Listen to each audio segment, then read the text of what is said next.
আসসালামু আলাইকুম, আশা করি সবাই ভালোই আছেন। রোজা তো এসেই গেছে এবং রোজার অনেক ইম্পর্ট্যান্ট একটা পার্ট হলো সেহরি। সেহরি ধর্মীয়ভাবে যতটুকু ইম্পর্ট্যান্ট, এটা আমাদের স্বাস্থ্যের জন্য কিন্তু ততটাই ইম্পর্ট্যান্ট। এবং ঠিকভাবে যদি আমরা ফুড হ্যাবিটটা মেনটেন করতে পারি তাহলে এটা আমাদের স্বাস্থ্যের জন্য অনেক উপকৃত হবে। চলুন জেনে নেই সেহরির ফুড হ্যাবিট কেমন হওয়া উচিত।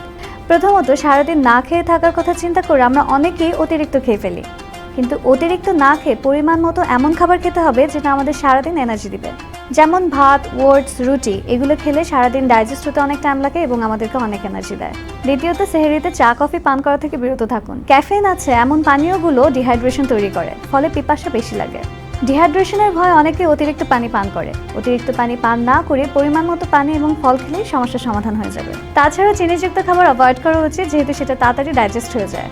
অতিরিক্ত লবণযুক্ত খাবারও আমাদের অ্যাভয়েড করা উচিত, যেহেতু সেটা পানি শূন্যতা বাড়ায়। এছাড়াও দেখা যায় অনেকেই না খেয়ে রোজা রাখে, কিন্তু এটা আমাদের স্বাস্থ্যের জন্য ক্ষতিকর হতে পারে। তাই অবশ্যই সেহরি করেই রোজা রাখতে হবে। আশা করি সবাই আমাদের এই টিপস ফলো করবেন এবং সুস্থ থাকবেন। ধন্যবাদ।